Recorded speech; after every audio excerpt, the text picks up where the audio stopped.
ተናስተልኝ ክብራትና ክብራን የዩቲዩብ ቻናል ቤተሰቦች የሰዓቱን አጫጭር ሰበር መረጃዎች ይዤ ቀርብ ያለው በርከት ያሉ ዓለም አቀፍና ሀገርኛ ሰበር መረጃዎች ዩቲዩብ ላይ በፍጥነት እየተጫኑ ነው። መረጃዎቹ ሲጫኑ ቀደም ለእናንተ የማስታወቂያ መልእክት ወይም ኖቲፊኬሽን እንዲደርሷችሁ የዩቲዩብ ቻናሌን ሰብስክራይብ በማድረግ የደወል ምልክቷን መጫን አትዘንጉ። ወደ መረጃዎቹ አልፋለሁ። እስራኤል ዳግም ጥቃት መጀመሯ ተሰማ። በደቡባዊ ሊባኖስ ከዛሬ ማለዳ ጀምሮ የአየር ድብደባ መፈጸሟ እየተነገረ ነው። በርካታ ሰዎች ህይወታቸውን ማጣታቸውና መጎዳታቸው እየተዘገበ ነው። በዝርዝር የምታደምጡት መረጃ ይኖራል። በሌላ በኩል ደግሞ እስራኤል በጦርነቱ ጊዜ የአያቶላ አሊ ካሚኒን ለመግደል እቅድ እንደነበራትና ነገር ግን እቅዷን ሳይቻል እንደቀረ የእስራኤል መከላከያ ሚኒስትር ተናግሯል።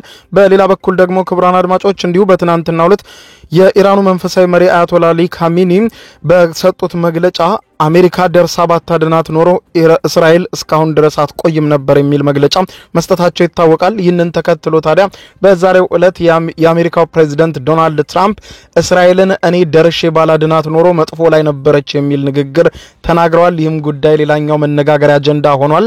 እንዲሁም የአሜሪካው ፕሬዝዳንት ዶናልድ ትራምፕ በእስራኤል የውስጥ ጉዳይ ጣልቃ እንደሚገቡም ተናግረዋል። በዝርዝር የምታደምጧቸው መረጃዎች ይኖራሉ። በሌላ በኩል የኢራን ፓርላማ በወሰነው መሰረት ከዓለም አቀፉ የአቶሚክ ኤነርጂ ተቆጣጣሪ ኤጀንሲ መውጣቷ ይታወቃል። ኢራን ይህ ደግሞ በቀጣይ ኢራን የኒውክሌር ማብላላት ሂደቷን ወዴት ልትወስደው እንደምትችል ተገማች ባለመሆኑ ምዕራባውያን በከፍተኛ ሁኔታ ጭንቀት ላይ ነው የሚገኙት። ይህንን ተከትሎ የፈረንሳዩ ፕሬዝዳንት ኢማኑኤል ማክሮን በግልጽ ወጥተው በዛሬው ዕለት ማስጠንቀቂያና ማስፈራሪያ ዛቻም በኢራን ላይ አድርሰዋል። ይኸውም ኢራን በፍጥነት ወደ ተቋሙ ካልተመለሰች የሚገጥማት ነገር አስቸጋሪ ይሆናል ሲሉ ዝተዋል። በጉዳዩ ዙሪያ የምታደምጡት ሰፊ ዘገባ ይኖራል። በሌላ በኩል እንዲሁ ክቡራን አድማጮች ወደ ኢትዮጵያና ኤርትራ ጉዳይ ስንመለስ ደግሞ ኤርትራ በቀጣዩ ወር በኢትዮጵያ ላይ ጦርነት ለመጀመር ተዘጋጅታለች የሚለው መረጃ መረጋገጡን መውጣቱን ተከትሎ የኢትዮጵያ መንግስትም በጉዳዩ ዙሪያ ደብዳቤ በመጻፍ ለዓለም አቀፉ ህብረተሰብ አሳውቆ ነበር። ይህንን ተከትሎ ታዲያ ኤርትራ ምላሽ ሰጥታለች። ኤርትራ በጉዳዩ ዙሪያ ምን ምላሽ ሰጠች? በዝርዝር የምታደምጡት መረጃ ይሆናል። እስከ ፍጻሜ ቆዩ። ዝርዝሩን አድምጡ ግብዣይ ነው። ወደ መረጃዎቹ አለፍኩ። አብረን እንከታተለው። በቀድሚያም እስራኤል በደቡባዊ ሊባኖስ የአየር ድብደባ መፈጸም መጀመሯ ተዘገበ። በዚህም በርካቶች መጎዳታቸውና ህይወታቸውን ማጣታቸው እየተዘገበ ያለ ሲሆን በተለይም በደቡባዊ ሊባኖስ በናባቲ በተባለ አካባቢም በፈጸመችው የአየር ድብደባ በርካታ የመኖሪያ ህንጻዎች መመታታቸውን ከአካባቢው የወጡ መረጃዎች አረጋግጠዋል። እስራኤል ዛሬ ማለዳ ጀምሮ የአየር ድብደባውን በደቡባዊ ሊባኖስ ላይ የጀመረችው ሂዝቦላን ምክንያት በማድረግ መሆኑን መገናኛ ብዙሃን ዘግበዋል። ሂዝቦላ ሊያጠቃኝ እየተዘጋጀ ነው፣ ሂዝቦላ ስምምነቱን ጥሶ ለጦርነት እየተዘጋጀ መሆኑን ተመልክቻለሁ ያለችው እስራኤል ከዛሬ ረፋድ ጀምሮ በደቡባዊ ሊባኖስ ላይ የአየር ድብደባ መጀመሯን ይፋ አድርጋለች። በሌላ በኩል አንድ ከፍተኛ የእስራኤል ባለስልጣን አያቶላ አሊ ካሚኒን እስራኤል ልትገላቸው ፈልጋ እንደነበርና በኋላም እንዳልተቻለ ገልጸዋል። ካሚኒን ልናስወግደው ፈልገን ነበረ፣ ነገር ግን በአጋጣሚ አልሆነልንም ሲሉ የእስራኤሉ የመከላከያ ሚኒስትር እስራኤል ጋንትስ ከሀገራቸው ቻናል 13 ጋር ባደረጉት ቃለ ምልልስ ተናግረዋል። የእስራኤል መከላከያ ሚኒስትር እስራኤል ጋንትስ ሀገራቸው የኢራንን ጠቅላይ መሪ አያቶላ አሊ ካሚኒን ለመግደል ትፈልጋለች ያሉት በሁለቱ ወገኖች መካከል በቅርቡ በተካሄደው የ12 ቀናት ጦርነት ውስጥ ሳምንቱም በተኩስ አቁም ከተጠናቀቀ በኋላ ነው። ጋንትስ እንዳስታወቁት ከሆነ እስራኤል አያቶላ ካሚኒን ለመግደል የዩናይትድ ስቴትስ አሜሪካ ፈቃድን አትፈልግም ነበር ብለዋል። ካሚኒን መግደል በግጭቱ ውስጥ ትልቅ መባባስ ይፈጥርብን ይሆናል በሚል ተነጋግረን ነበር። የኢራኑን ጠቅላይ መሪ ከመሆናቸው በተጨማሪ በዓለም ዙሪያ ለሚገኙ በሚሊዮን ለሚቆጠሩ የሺያ ሙስሊሞችም ከፍተኛ መንፈሳዊ መሪ ናቸው ብለዋል። ቴህራን የኒውክሌር ፕሮግራሟን አስፋፍታ ከቀጠለች እስራኤል ኢራንን እንደገና ለማጥቃትና ለመውረር ከአሜሪካ ፈቃድ እንዳላት ጋንትስ ተናግረዋል። የእስራኤሉ ጠቅላይ ሚኒስትር ቤንያሚን ኔታንያሁና የአሜሪካው ፕሬዝዳንት ዶናልድ ትራምፕ ጦርነቱን የአገዛዝ ለውጥ ሊያመጣ እንደሚችል በተለያዩ ጊዜያት ጠቁመው ነበር። የእስራኤል መከላከያ ሚኒስትር እስራኤል ጋንትስ አስተያየት በኢራን የኒውክሌር ተቋማት ላይ የተፈጸመውን ጥቃት ያደረሰውን የጥፋት መጠን ላይ እርስ በርስ የሚጋጩ ሪፖርቶች እየወጡ እየወጡ ባሉ በአሁኑ ሰዓት ነው። እስራኤል በመግለጫዋ በተለይም ደግሞ ኢራንን አሸንፊያለሁ የምፈልገውን ዓላማ አሳክቻለሁ ብትልም በዛሬው ዕለት ዶናልድ ትራምፕ በሰጡት መግለጫ እንዳሉት ከሆነ እስራኤልን አድኛለሁ ሲሉ ተደምጠዋል። በትናንትናው ዕለት የኢራኑ መንፈሳዊ መሪ አያቶላ አሊ ካሚኒ ሰጥተውት በነበረው መግለጫ በተለይም ደግሞ አሜሪካ ደርሳ እስራኤልን ባትረዳት ኖሮ እስራኤል በከፍተኛ ሁኔታ ትደቆስ ነበር፣ አሁን ላይ ከፍተኛ መፈራረስም ያጋጥማት ነበር፣ ነገር ግን በስተመጨረሻ በአሜሪካ እርዳታ ተወጥተዋለች በማለት ገልጸው ነበር። ይህንን ጉዳይ የሚያረጋግጥ መረጃ በዛሬው ዕለት የአሜሪካው ፕሬዝዳንት ዶናልድ ትራምፕ በማህበራዊ ትስስር ገጻቸው የጻፉ ሲሆን እስራኤልን አድነናታል በማለት ገልጸዋል። ፕሬዝዳንት ዶናልድ ትራምፕ ይህንን እስራኤልን ደርሰን አድነናታል የሚለውን ንግግር የተናገሩት የኔታንያሁን ጉዳይ በተመለከተ ነው። ኔታንያሁ የፊታችን ሰኞ ፍርድ ቤት እንዲቀርቡ የእስራኤል ፍርድ ቤት ትዕዛዝ መስጠቱ ይታወቃል። ፍርድ ቤቱም ትዕዛዝ የሰጠው ፈጽሞታል ከተባለ የሙስና ተግባር ጋር በተገናኘ ነው። ታዲያ ዶናልድ ትራምፕ በትናንትናው ዕለት ጠቅላይ ሚኒስትር ቤንያሚን ኔታንያሁን የሚደግፍ ጽሑፍ የጻፉ ሲሆን በዛሬው ዕለት ደግሞ እስራኤልን ደርሼ አድኛታለሁ፣ አሁን ደግሞ ኔታንያሁን ደርሼ አድነዋለሁ በማለት ጽፈዋል። ትራምፕ እስራኤል ከኢራን ጋር በነበራት ግጭት ሀገራቸው ጣልቃ በመግባት እንዳዳነቻት ገልጸው ጣልቃ ባይገቡ ኖሮ ምን ሊፈጠር እንደሚችል ማንም ገማች እንዳይደለ ተናግረዋል። አሁንም ደግሞ ጣልቃ ገብቼ ኔታንያሁን አድነዋለሁ ሲሉ በማህበራዊ ትስስር ገጻቸው ላይ ጽፈዋል።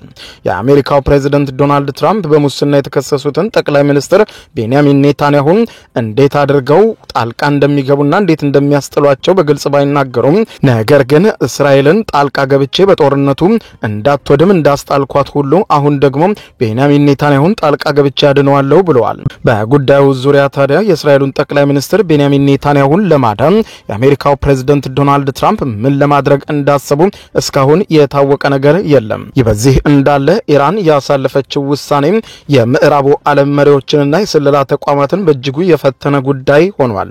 ይሄውም ኢራን ከዓለም አቀፉ የአቶሚክ ኤነርጂ ተቆጣጣሪ ኃይል መውጣቷ በሚስጥር የጦር መሳሪያዋን እንድትሰራ ያደርጋታል በሚል የምዕራቡ ዓለም በእጅጉ በተጨነቀበት በአሁኑ ሰዓት የፈረንሳዩ ፕሬዝዳንት ኢማኑኤል ማክሮን ኢራን በፍጥነት ወደ ዓለም አቀፉ አቶሚክ ኤነርጂ ተቆጣጣሪ ኃይል ትመለስ ሲሉ አስጠንቅቀዋል።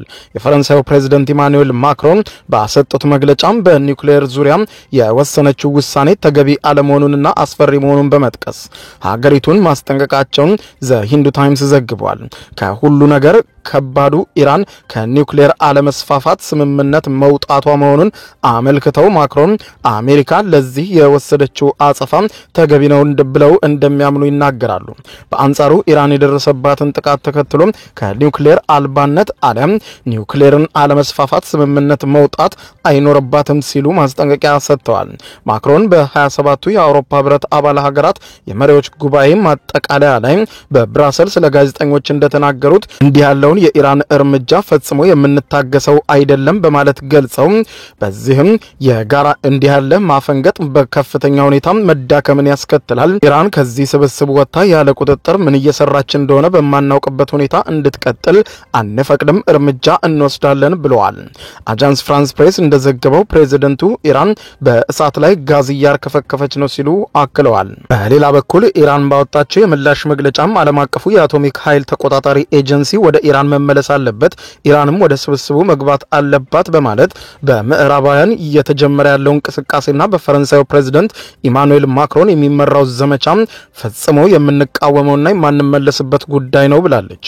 ድርጅቱ ሰላይ ነው ያለችው ኢራን በኒውክሌር ጣቢያዎች ላይ የደረሰውን የውድመት መጠን አጣርቶ ለአሜሪካና ለኢራን መረጃ ለማቀበል እንጂ ፈጽሞ ከኔጋ ከዚህ በኋላ ጉዳይ አይኖረውም ብላለች። ኢራን ቀይ መስመር አስምሬያለሁ በማለት ያስታወቀች ሲሆን ድርጅቱ ወደ ኢራን ዳግም መመለስ ከፈለገ የተከፈተብኝን ጥቃት አውግዞ በማናለብኝነት ለተፈጸመብኝ ወንጀልም ካሳ ሲከፍለኝና ሀገሬ ውስጥም ዩራኒየምን ማብላላት መቻሌን ሲያረጋግጥና ሰላማዊ የአቶሚክ ኃይል እንዲኖረኝ ዋስትና ሲሰጠኝ ብቻ ነው የሚመለሰው ብላለች ኢራን። በሌላ በኩል ኢራን ለእስራኤል በመሰለል ጠርጥሬያቸዋለሁ ያለቻቸው ግለሰቦች ላይ እስርና የሞት ቅጣቶችን በግፍ እየፈጸመች እንደሆነ ተዘግቧል።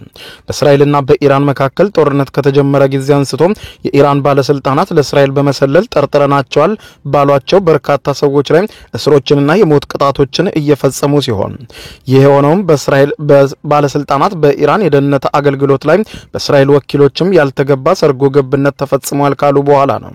ባለስልጣናቱም በግጭቱ ወቅትም ከፍተኛ ባለስልጣኖቻቸው ላይ ለተፈጸሙ ተከታታይ ግድያዎችም ለእስራኤል ተላልፈው የተሰጡ መረጃዎች ከፍተኛ አስተዋጽኦ አድርገዋል ብለው አምነዋል።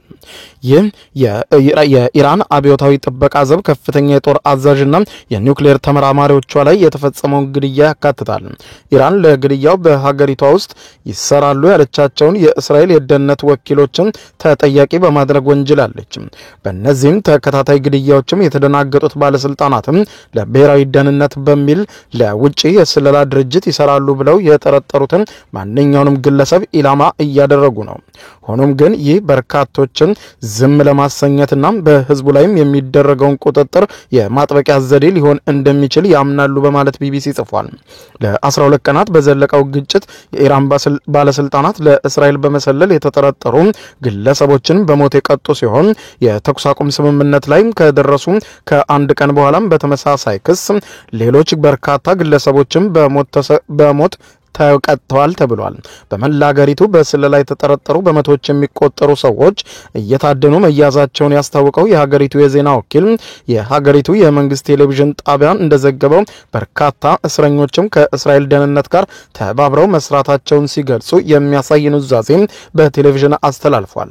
የሰብአዊ መብት ተሟጋቾች ቡድንና አንቂዎች ኢራን ለረጅም ጊዜ እያደረገች ያለውን አስገዳጅ ኑዛዜና ፍትሃዊ ያልሆነ ፍርድ በመጥቀስ አሁን ላይ እየተሰሙ ባሉት ነገሮችም ያላቸውን ስጋት እየገለጹ መሆናቸው ተዘግቧል። ተጨማሪ የሞት ቅጣቶችም ሊፈጸሙ እንደሚችሉ ስጋቶችም አሉ ተብሏል። የኢራን የደህንነት ሚኒስትር ሀገሪቷን ሲአይኤ፣ ሞሳድና MI6ን ጨምሮ ከምዕራባውያንና ከእስራኤል የስለላ ሰንሰለት ኔትወርክ ጋር እየታገለች ነው በማለት ገልጸዋል።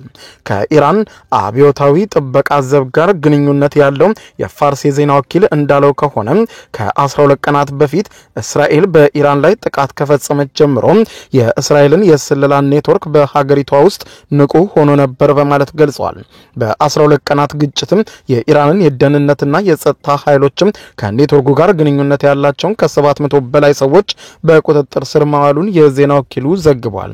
ኢራናውያንም ከእስራኤል ጋር በተያያዙ የማህበራዊ ሚዲያ ገጾች የስልክ ቁጥራቸውን መውጣቱን የሚያሳውቅ የጽሑፍ ማስጠንቀቂያ መልእክት ከሀገሪቱ የደህንነት ሚኒስትር እንደደረሳቸው ለቢቢሲ የፐርሺያ የፋርስ የዜና አገልግሎት ተናግረዋል። እነዚህ ግለሰቦችም ለቀው እንዲወጡ ካልሆነ ግን ክስ እንደሚጠብቃቸው ተነግሯል። ከነዚህም በተጨማሪ የኢራን መንግስት ቢቢሲ ፐርሺያ በለንደን ተቀማጭነቱን ያደረገውን ኢራን ኢንተርናሽናልና ማኖቶ ቴሌቪዥንን ጨምሮ በፋርስ ቋንቋ በሚዘግቡ ሚዲያዎች ውስጥ በሚሰሩ ጋዜጠኞችም ላይ ከፍተኛ የሆነ ቁጥጥር እንደጀመረም ተገልጿል። ኢራን ኢንተርናሽናል እንዳለው ከሆነ በቴህራን የሚገኘው የቴሌቪዥን አቅራቢዋ ስራዋን እንድታቆም ጫና ለመፍጠር እናቷ፣ አባቷና ወንድሟን በአብዮታዊ ጥበቃ ዘብ ታስረዋልን ብለዋል። አቅራቢዋ በጸጥታ ኃይሎች አማካኝነት ከአባቷ ስልክ እንደተደወለላትና ሌላ አደጋ ከመከሰቱ በፊት በፍጥነት ስራሽን አቁሚ በማለት እንዳስጠነቀቋትም ተገልጿል። ግጭቱ ከተጀመረ አንስቶ በቢቢሲ ፐርሺያ አገልግሎት ጋዜጠኞችና ቤተሰቦቻቸው ላይ የሚደርሰውን ማስፈራሪያም እየከፋ መጥቷል ሲል ቢቢሲ ጽፏል። በቅርቡ ይሄ የደረሰበት ጋዜጠኛ እንዳለው የኢራን የጸጥታ ባለስልጣናት ቤተሰቦቹን ያነጋገሩ ሲሆን በጦርነት አውድ ውስጥም ቤተሰቦችን ኢላማ ማድረግ ሕጉ እንደሚፈቅድላቸው ተናግረዋል። በሌላ ዜና ከአንድ ወር በኋላ ኤርትራ በኢትዮጵያ ላይ ጦርነት ልትጀምር መሆኑን የሚያመለክት መረጃ የያዘ ደብዳቤ የኢትዮጵያ ውጭ ጉዳይ ሚኒስትር ለዓለም አቀፉ ህብረተሰብ ከበተነ በኋላ ኤርትራ መግለጫ ሰጥታለች። የኤርትራ መንግስት በሰጠው መግለጫ ለጦርነት አጀንዳ ድጋፍ ለማሰባሰብ የኢትዮጵያ መንግስት ዲፕሎማሲ ዘመቻ በላይ ላይ ከፍቶብኛል ሲል ነው የኤርትራ መንግስት የኢትዮጵያን መንግስት የወነጀለው። ኤርትራ የኢትዮጵያ መንግስት ለጦርነት አጀንዳ ድጋፍ ለማሰባሰብ የከፈተብኝን ዲፕሎማሲ ዲፕሎማሲያዊ ዘመቻም በላይ ላይ አጠናክሮብኛል ያለችው ኤርትራ የኢትዮጵያ መንግስት ባለፉት ቀናት ኤርትራን የሚከሱ ደብዳቤዎችም ለተባበሩት መንግስታት ድርጅት ዋና ጸሐፊና የሀገራት መሪዎችም ልኳል በማለት አሳውቋል። የኤርትራ መንግስት ይህንን ክስ በኢትዮጵያ ላይ ያቀረበው ትናንትና ሐሙስ ሰኔ 19 ቀን 2017 በማስታወቂያ ሚኒስቴር በኩል ባወጣው መግለጫ ሲሆን የሀገሪቱ መንግስት መግለጫ ኢትዮጵያ ግጭትን በምክንያት ለማላበስና ለመቀስቀስ የሐሰት ባንዲራ ያውለበለበችብኝ ነው ሲል ይከሳል። ይሁን እንጂ የኤርትራ መንግስት የኢትዮጵያን ድንበር ከመግፋት ጀምሮ በተለይም ደግሞ እስረኞቹን በአንድ ጊዜ በመፍታትና ወደ ጦር ሰራዊቱ እንዲቀላቀሉ በማድረግ ጦር ሰራዊቱ በአስቸኳይ ዝግጁ እንዲሆንም በግልጽ ትዕዛዝ በመስጠትና ወደ ኢትዮጵያ ድንበርም በርካታ መሳሪያዎችም ከማጓጓዝም በተጨማሪ በህገወጥ መንገድ ከኢትዮጵያ የክልል መንግስት ጋር ግንኙነት በማድረግና ድንበር ሰብሮ ወደ ኢትዮጵያ በመግባት የተለያዩ የጦር ጥንኮሳዎችን ሲያደርግ እንደነበር አይዘነጋም። ይህንን የጠቀሰው የኢትዮጵያ መንግስትም ለተባበሩት መንግስታት ድርጅት፣ ለአፍሪካ ህብረት፣ ለተለያዩ ሀገራት መሪዎች ልብ አድርጉልኝ የሚል ደብዳቤ መላኩ አይዘነጋም። ኢትዮጵያም በግዛት አንድነቷና በሉዓላዊነቷ ላይ አትደራደርም፣ ማንኛውንም እርምጃ ለመውሰድ ዝግጁ ናት በሚል የኢትዮጵያ መንግስት ደብዳቤ በመጻፍ ማሳወቁ ይታወቃል። ይህንን ተከትሎ ታዲያ የኤርትራ መንግስት በሰጠው ምላሽ እኔን በዓለም አቀፉ አደባባይ ለማሳጣት የተደረገ የኢትዮጵያ መንግስት ግልጽ ሴራ ነው ሲል ያስተባብላል። የተጻፈው ደብዳቤ አለ የኤርትራ መንግስት ኤርትራም በተደጋጋሚ ትንኮሳዎችን እንዲሁም በኢትዮጵያ ሉዓላዊነትና ግዛት አንድነት ላይ ጥሰቶችን የሚወነጅል እንደሆነ በሀገሪቱ መንግስት መግለጫ አስፍሯል። የኤርትራ መንግስት በመግለጫው የኢትዮጵያ መንግስት የጻፈው ደብዳቤ የተለመደ ማደናገሪያ ሲል የጠራው ሲሆን የዲፕሎማሲ ዘመቻው ዓለም አቀፉን ማህበረሰብ በማታለልና በዚህም ረጅም ጊዜ ሲብላላ ለቆየው የኢትዮጵያ የጦርነት አጀንዳ ድጋፍ ለማሰባሰብ ነው የኢትዮጵያ መንግስት ደብዳቤ የጻፈብኝ ሲሏል። መግለጫው አክሎም እውነታው ግን የኢትዮጵያ ገዢ ፓርቲ ብልጽግና የኤርትራ ወደቦችን በተቻለ መጠን በህጋዊ መንገድ አስፈላጊ ከሆነም በወታደራዊ መንገድ ለመውሰድ ተዘጋጅቷል በማለት ገልጸዋል። የኤርትራው ፕሬዝዳንት ኢሳያስ አፈወርቂ ባሳለፍነው ግንቦት ወር ተከብሮ በነበረው የኤርትራ 34ኛ የነጻነት በዓል ላይ አሰምተው በነበረው ግልጽ ንግግር ላይ ቃል በቃል እንዳሉት በኢትዮጵያ መንግስትና በብልጽግና ፓርቲ ላይ በግልጽ ወንጀላዎችን አቅርበው ታጣቂ ቡድኖችን እንደሚደግፉና ለኢትዮጵያ መንግስት መውደቅ እንደሚሰሩ ቃል በቃል መናገራቸው አይዘነጋም። በዚያው ሰሞንም ከመንግስት መገናኛ ብዙሃን ጋር ቃለ መጠይቅ ያደረጉት የኢትዮጵያ መከላከያ ሚኒስትር አይሻ መሐመድ በዚህ ልክ ስለ ኢትዮጵያ ለመናገር ሙከራ ማድረጋቸው በራሱ የተለመደ የነርሱ ባህሪ እንደሆነ እናውቃለን ብለው ነበር።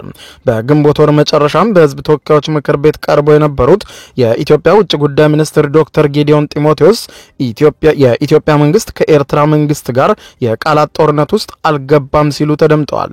ትንኮሳ ቢኖርም አንዳንዴ ወደ ሰፊነት፣ አንዳንዴ ሰምቶ እንዳልሰማ፣ አንዳንዱን ደግሞ በራሱ በዲፕሎማቲክ ቻናል ለመመለስ ጥረት እናደርጋለን እንጂ የቃላት ጦርነት ውስጥ አልገባንም፣ የምንገባም አይመስለኝም በማለት ተናግረዋል። በኢትዮጵያና በኤርትራ መንግስት መካከል ያለው ውጥረት እየተባባሰ ቢመጣም ከ2010 ስምምነት በኋላ ተከፍተው በድጋሚ የተዘጉ በትግራይ ክልል በኩል ያሉ የዛላምበሳና የራማ ድንበሮችም ሰሞኑ መከፈታቸው መነገሩ አይዘነጋም። ድንበሮቹ የተከፈቱትም ከሁለቱም መንግስታት ይፋዊ ድጋፍ ሳይደረግና በአካባቢው በኤርትራ መንግስት ድጋፍ ድንበሩ መሰበሩ ከተነገረ በኋላ ነው። የድንበር መከፈቱን በተመለከተ እስካሁን ድረስ ከኢትዮጵያ ፌዴራል መንግስት የተሰጠ ይፋዊ መረጃ የለም። ክቡራን አድማጮች ለሰዓቱ ብታደምጧቸው መልካም ናቸው ያልኳቸው አጫጭር መረጃዎች የሰማችኋቸው ናቸው። ከሰዓታት በኋላ በሌላ መረጃ ተመልሰን እስከምንገናኝ በያለንበት የዓለም ዳር እኔንም እናንተንም በቸር ጠብቆ ቸር ያቆየን።